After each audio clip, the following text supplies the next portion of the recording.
Council tax could rise in England to combat a looming crisis in the care sector. Hello. Hello, my love. How are you? More than 1 million elderly people who need care get no help at all at the moment. Care providers say the situation is at tipping point. Social care is in crisis. There is a totally inadequate funding settlement, and the funding is not meeting the needs that we currently have, let alone the potential needs of the future. We'll be speaking to our health editor about what more needs to be done, also this lunchtime. Under heavy bombardment, 98% of rebel-held Aleppo is now in government hands as the Syrian general warns rebels to surrender or die. 5 men and a woman are held in dawn raids across England on suspicion of preparing an act of terrorism. Outdated and full of elderly white men, 5 former bosses at the Football Association call on MPs to change the way the FA is run. And return of Rep at the Liverpool Everyman after 25 years as 14 actors are chosen to follow in the footsteps of Julie Walters and Bill Nighy. They provided for each town something that changed each week or each fortnight and, brought people together. In the south, punched, kicked and stabbed. A surge in the number of attacks on paramedics, targeted as they try to help others. And is the New Forest about to become the only national park in England without a visitor centre?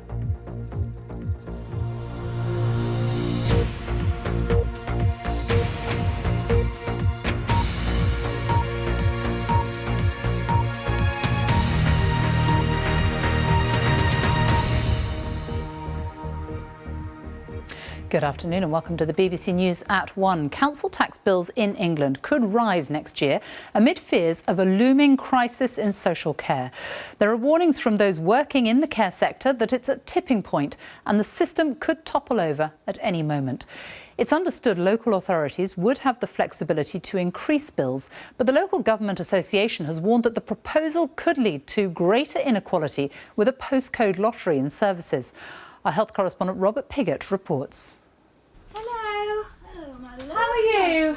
The help a visiting carer gives Pat Carrington with washing and dressing is enough to allow her and her 92-year-old husband to cope with living at home.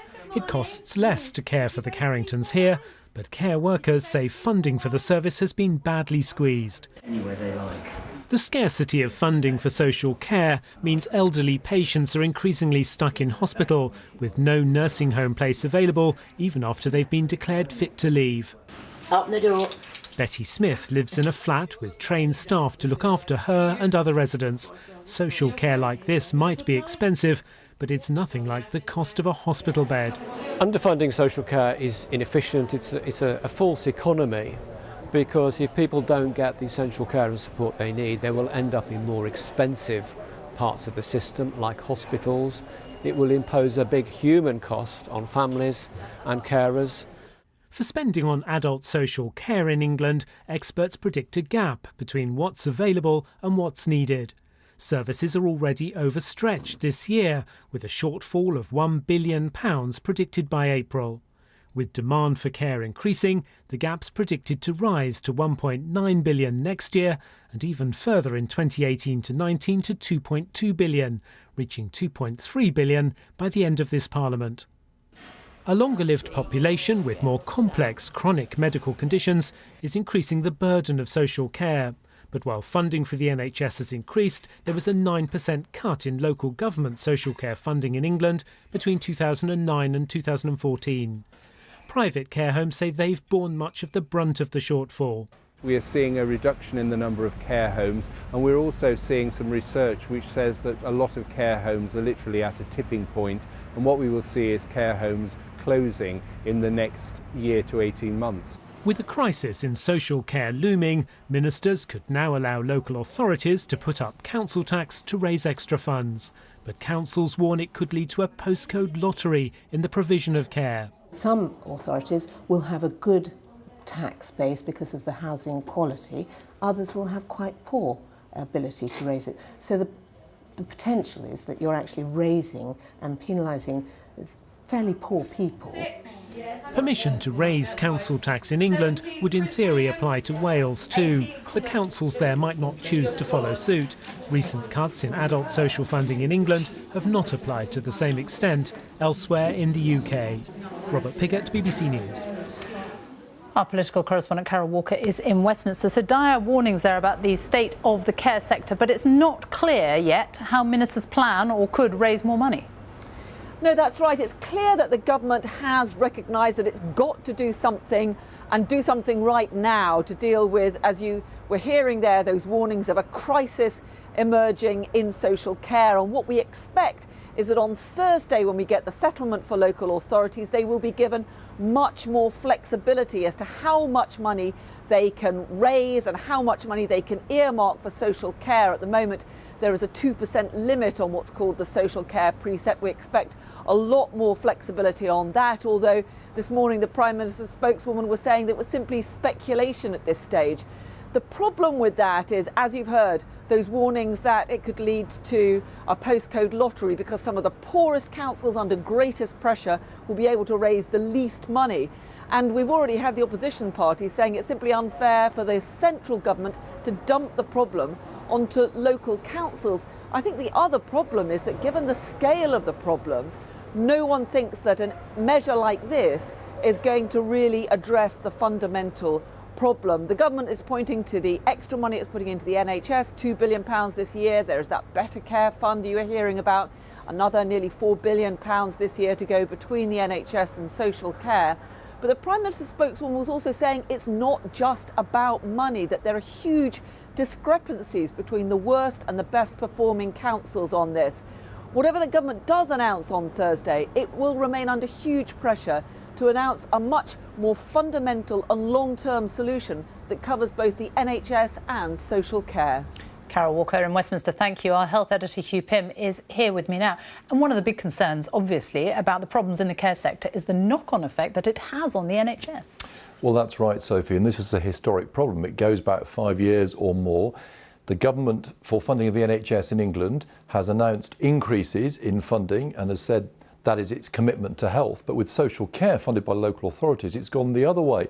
There have been cuts in spending, and it's reached a sort of head now because hospitals right across the country are feeling the effect of having to hold on to older patients who are medically fit to leave, but they can't because the social care funding is not in place. For example, to get them back home, installing facilities at home, or to get them a place in a local authority funded care home place. So hospitals are saying they are running out of bed space, they can't take new patients in at the front door. Social care providers are pulling out of the sector because they feel they're not getting enough money from local authorities, and it has become, as some are calling, a crisis. And there is a long-term issue here. So either you get local councils powers to raise council tax a bit more, or, as Carol was saying there, it needs more money from central government. And there have been calls to bring forward the money already committed for the end of this Parliament to the short term. We heard nothing in the autumn statement. We were led to believe that actually Philip Hammond, the Chancellor, and the Prime Minister felt there was no need to increase funding. Now there seems to have been a bit of a change of tone, and we'll get some sort of announcement later this week. Labour say this is a Conservative-generated problem going back quite a few years. They need to sort it out now and not impose it all on council taxpayers. Hugh Pym, our health editor, thank you. The Syrian army says it now controls 98% of rebel-held Aleppo after taking another key district of the city. Tens of thousands of people have fled into government-held areas after weeks of intense bombardment. One civilian still trapped there has given a harrowing account of the situation, saying it's like doomsday. Johnny Diamond reports. Surrender or die, says the Syrian military. And one phase of Syria's brutal civil war draws to a close. For weeks, the Syrian regime's army has blasted into the rebel-held parts of Aleppo, once Syria's largest city. Day after day, forces loyal to President Bashar al-Assad have fought to regain control. Neighbourhood after neighbourhood has fallen from rebel hands. As the Syrian army goes from street to street, it meets resistance. One by one, houses are checked and cleared. The Russian Defense Ministry says that 100,000 civilians have fled what was rebel-controlled Aleppo. There is little left to stay for. In the north of the city, some version of a school day. Aleppo has been fought over for 4 long years, as long as some of these children can remember. There are physical injuries here and deep mental wounds too. Some of the children were born 2, 3 years ago, 5 years ago. Only what they know is the bombardment, is the war. They even don't react when the explosion happens, which they lose their own resilience. So they are much more vulnerable to any harm, to any attack, because for them, war is normal. The last rebel neighbourhoods are now being fought over. The battle is drawing to a close. The prize may be ruins, but the Syrian government has some sort of victory within its sights. Johnny Diamond, BBC News. Our chief international correspondent Lise Doucette is in Beirut, and you have to wonder how much longer those rebels can hold out. Well, it's only a matter of hours and certainly no longer than days. When we left Damascus last night after spending the last 10 days in Aleppo, it was clear that the government was with its allies, including Russian air cover, an array of Iranian-backed militias, was making a rapid advance, an unexpectedly rapid advance, and also being absolutely categorical that the rebels, what was remaining of the rebel fighters, had 2 choices. They had to surrender or they would die. That is, Johnny Diamond mentioned that in his piece. And there's been frantic calls for a ceasefire, even more for a kind of a humanitarian pause to be able to evacuate what the UN says is at least 500 people trapped inside, too ill, too wounded to come out on their own. Even that, I'm told, was refused by the Russians, who are negotiating with the Americans. They said tens of thousands of people are fleeing. We don't have to have a ceasefire.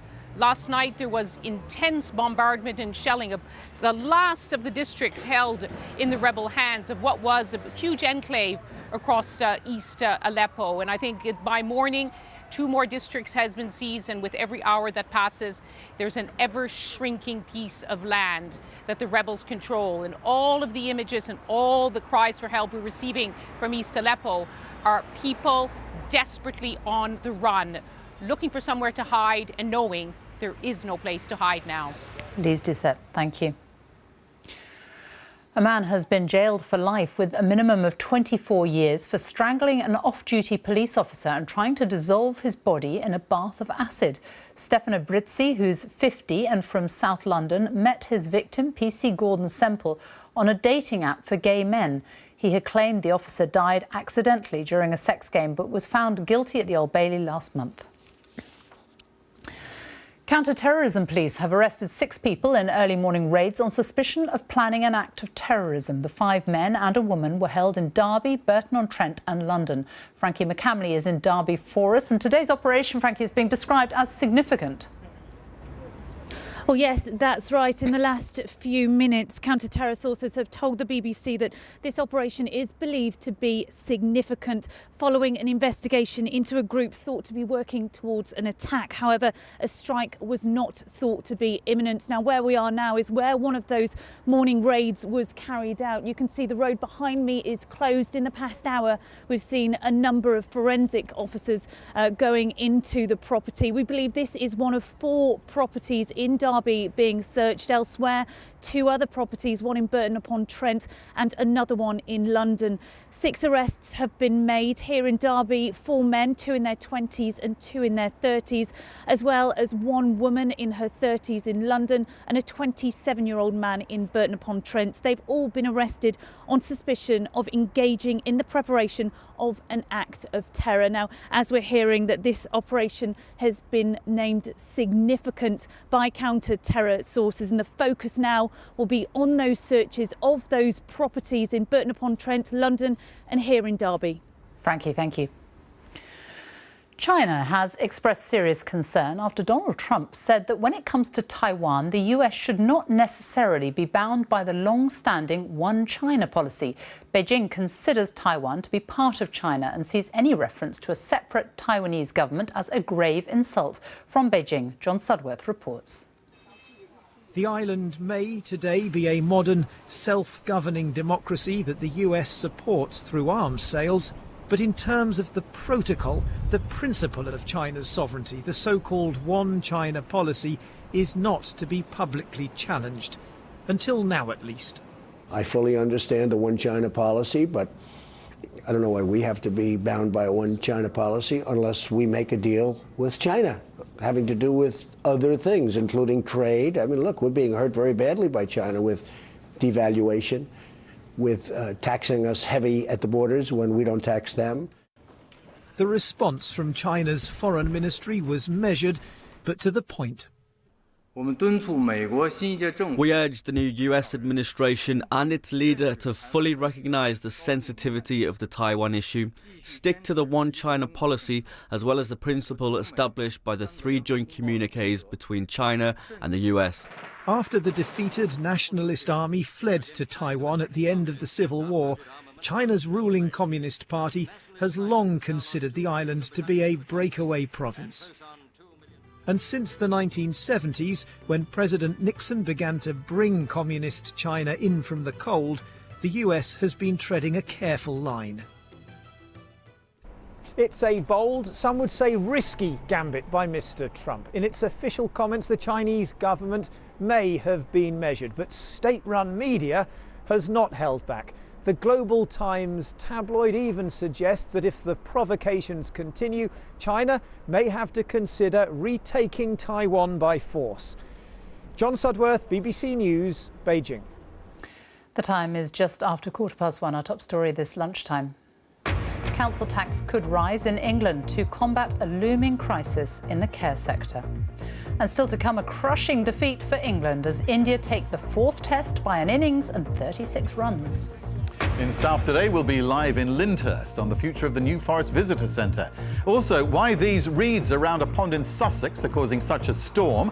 And carols in Salisbury. The Royal Artillery Band helps BBC Wiltshire prepare for Christmas.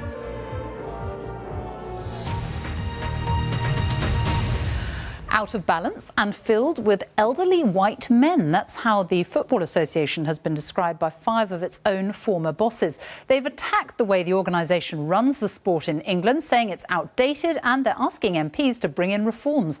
Our sports news correspondent Richard Conway reports. Too old, too white and too male. That's the damning view of 5 ex-FA leaders about the organisation they used to run. In a major intervention in the debate about the FA's future, they also argue many of its senior officials are underqualified to deal with the complexities of modern football governance. Remember, the FA was the organisation that banned women's football for 50 years. There's now, out of 120 on the council, there's 5 or 6 women, 3 or 4 people from ethnic minority backgrounds. Go and look at who's playing out there. Bears no resemblance to the structures there. Founded in 1863, the Football Association has evolved over 150 years to be both the regulator of the game in England and its governing body. However, the signatories of this letter say over the years too many vested interests within its structure has left it lacking independence. In addition, they feel the Premier League's financial might has impacted all levels of the English game. You've got one very, very powerful economic force, a great product, incidentally. I mean, I would never argue that they're not good at what they do or not a significant force in football. They absolutely are. But they look after their interest. When their representatives come into a room, they're wearing Premier League hats, not FA hats, and that's what they do. In response to that view, the Premier League said, "We have kept patience when past chairmen and chief executives at the FA have failed to deliver, but will continue to work with the current leadership team at the FA to progress their governance agenda." The League and the FA both point to the money it invests in the grassroots of the game, but the collective argument for reform has gained support from senior politicians. the FA does not have the power to be what it should be, which is an independent regulatory body for football that represents the interests of the national game at all levels. And therefore we require legislation to change the constitution of the FA to give the board and the chief executive the power it needs to reform the organisation. This is not the first time an attempt to reform the FA has been made, but those pushing for change hope this latest effort will act as a catalyst for lasting modernisation. And Richard is at Wembley. How realistic are any hopes of change then? Well, Sophie, this issue of FA governance comes around about once a year. It's a perennial issue within the game. The difference this time is that these 5 former leaders from the FA have come forward to say enough is enough. There has to be a break to the logjam that is, in their words, stymieing the organisation. Over the years, there have been about 6 major attempts to reform the FA, stretching back to the 1960s. Greg Dyke, who stepped down from his position as chairman in the summer, was frustrated in part because he was trying to change the FA Council, football's parliament. He felt it was very unrepresentative of the English game, unrepresentative of society.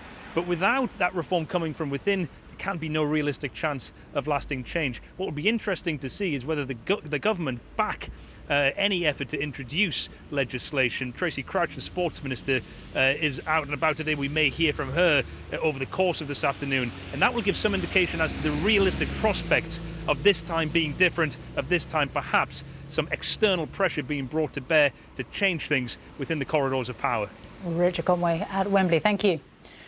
The government is to adopt an official definition of anti-Semitism to help tackle hatred towards Jews. It's been drawn up by the charity International Holocaust Remembrance Alliance. Our religious affairs correspondent, Martin Bashir, is in Golders Green in North London. And why are they doing this now, Martin?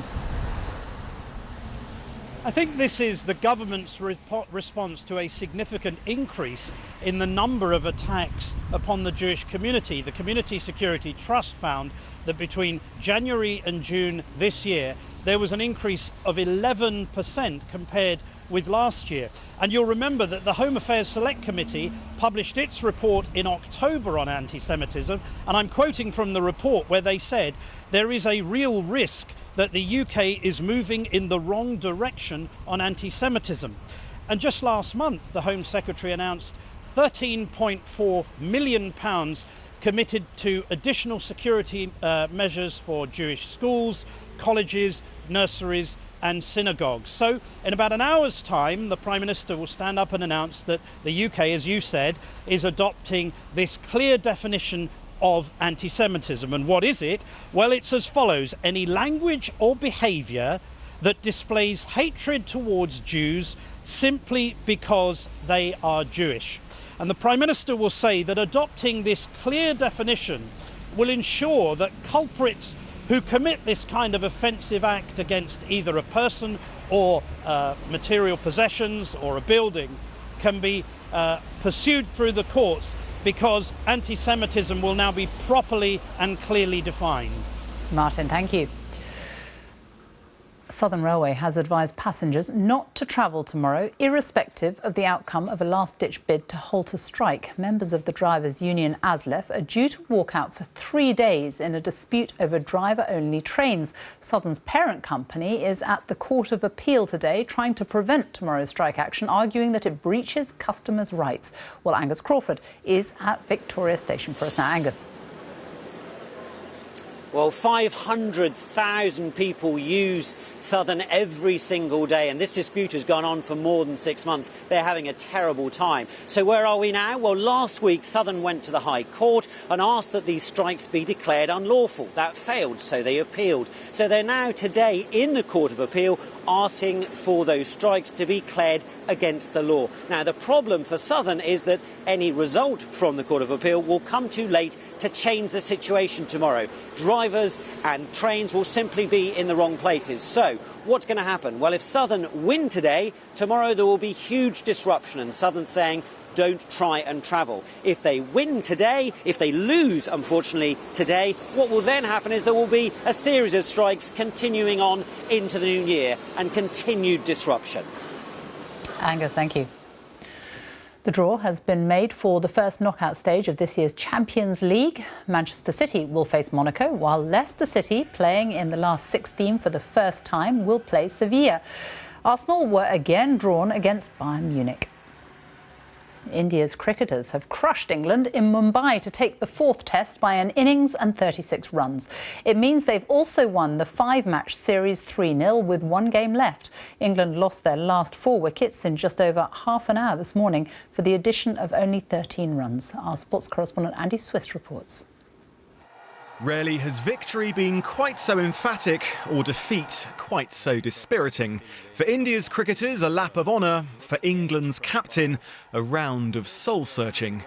Any lingering hopes Alistair Cook's side had of salvaging this series lasted a mere 33 minutes. Once again, bamboozled by India's bowlers. First to go, Johnny Bairstow, seemingly transfixed by Ravi Ashwin. No snickometer needed for that one. And what followed was all too familiar as Ashwin continued to spin his web. Chris Wokes clean bowled. And soon the end was in sight. Next in the procession, Adil Rashid, as England capitulated with barely a whimper. They lost their last 6 wickets for a mere 15 runs, handing India victory and the series. And after England's 7th Test defeat this year, Captain Cook admitted he was starting to question his role and said Joe Root was ready to succeed him. I think Joe Root's ready to captain England. I think you never know until you actually experience it. You know, everything which goes with England captaincy. You know, you're thrown in a bit of the deep end, and you kind of sink or swim. It's as simple as that. And at the moment, England are sinking without the guile of India's bowlers or the graft of their batsmen. The conditions might be unfamiliar, but some feel they're just not learning. The worry for England is that now they've played 6 test matches in these types of conditions, 2 in Bangladesh and now 4 in India. The question would be, to everyone that's been watching, have they got better? You know, have they improved as a side? And I don't think they have, and that's a real worry. But if this is proving painful for the tourists, for India and their adoring fans, it's anything but. And the even worse news for England, the final test starts on Friday. Andy Swiss, BBC News. Now, for young actors looking for their big break, repertory companies once offered a lifeline. But for many years, the tradition of having a resident theatre company has been dying out because of the costs involved. Now, the Everyman Theatre in Liverpool is bringing their rep company back for the first time in a quarter of a century. The 14 actors will follow in the footsteps of the likes of Julie Walters, Pete Postlethwaite and Bill Nighy, as well as other big names who all began their careers there, as our arts correspondent Colin Patterson reports. My naked weapon is out. Quarrel, I will back thee. Do you quarrel, sir? It's a tough industry. Side, if I say but today things have got a little more promising for young actors in Liverpool. I bite my thumb, sir. 25 years ago, the Everyman Theatre disbanded its repertory company. Now it's back. Here comes my master's kingsman. We get the chance to audition for the rep company, which is just insane. And we also get to work alongside them. To know that there's something that's kind of a permanent, fantastic opportunity close to home, that was brilliant news for everyone. Regional theatres used to have their own repertory companies, one group putting on a series of plays. It allowed young local working class actors a way into the business. By the 1990s, they were too expensive and disappeared, but the newly rebuilt Everyman wants to return to its glory days. We live in a very potent city, and these are very exciting, tricky times, and I think it felt like it was time for this theatre to have a unique voice again. And in order to do that, we need to make our own work that responds to the times we live in and the place we live in. In the 1970s, the Everyman Rep Company was the training ground for Pete Postlethwaite. This time they're sending those washers to where the pickings are really fat. And Bill Nighy. We categorically deny that any arrangements have been made or are under discussion. He was a member of the famous class of 1974, which also contained an as then unknown Julie Walters. I think this is the exact spot where Julie Walters was standing. The building looks very different now, but the idea is still the same. And the new company hope they are going to be every bit as successful. And the 14 new actors have a huge range of experience. Melanie Labarre was in the original cast of the West End smash Matilda. For Emily Hughes, it's her first gig and her first dressing room. It was kind of something that people talked about that used to happen years ago, and like, what a wonderful system, but it doesn't really happen anymore. So when the news broke, I was kind of straight in there. It is every actor's dream. It is every actor's dream to be a part of a company, to be able to utilise every single bit of your skill. Rep Theatre is something that big names have been campaigning to bring back. A documentary on the subject is out next year. That's what the repertory theatres did so brilliantly. They provided for each town something that changed each week or each fortnight, and, you know, brought people together, and they were so crowded, all the theatres. And let them take it as they list. And if the Everyman's experiment is a success, it could be curtains up for the return of regional rep. Colin Patterson, BBC News, Liverpool. Time for a look at the weather now with Matt Taylor. And it's not really December weather, is it? It's so mild out there. No, we might be starting to get a little bit festive. The weather is having absolutely none of it. Yes, yellow colours on the chart behind me. It's an indication of milder air, which will dominate for many of you this week. It's creeping its way northwards and eastwards at the moment. Through today, getting to all but the far north of Scotland. But to get from cool conditions the weekend into the mild, it's grey and it's damp out there this lunchtime for many. You can see the extent of the cloud here on the satellite imagery. But there are some gaps out towards the east. In St Andrews, for instance, it's been a lovely morning so far. Glorious scene here just in the last hour. But even here, the cloud is starting to increase, and across much of eastern Scotland, it's going to cloud over through the afternoon. Maybe still a few breaks, Aberdeenshire towards Shetland. But elsewhere, the cloud will threaten some rain. Heavy bursts in the short term across the Western Isles, pushing into Highlands as we go into the evening rush hour. Particularly grey, damp and misty rush hour across in Northern Ireland, and indeed across much of England and Wales. Patchy rain or drizzle possible just about anywhere. If you're travelling on any of the higher routes later on, sudden reductions in visibility can be expected. There's a lot of hill fog around. One of the brightest spots for England and Wales to end the day, and then to go into the evening with the clearest skies will be parts of the Channel Islands, southwest England and southwest Wales. Temperatures here 11 to 13 degrees. That milder air then with us through tonight for all but north of Scotland. Lots of cloud around though, and some heavier bursts of rain pushing into southwest England and Wales. A bit more breeze through the second half of the night. Temperatures here stay in double figures. Our only place set to get a frost will be the far north of Scotland, down to around -2, but some dense patches of fog to greet the morning. So frosty, in places foggy start, lovely bright day here. Elsewhere, lots of cloud around, outbreaks of rain just about anywhere for the morning rush hour. Brightening up for a time, southwest England, Wales, those brighter skies push towards the Midlands, East Anglia through the afternoon, and a better day in Northern Ireland compared with today. Temperatures almost UK-wide, above where they should be for the time of year, and it's most mild across the south, 13 to 15 degrees possible. Now, as we go through Tuesday night into Wednesday, another weather front tries to have a stab at the west, bringing in some heavier rain and some gusty winds. Those winds, though, ahead of it coming up from the south.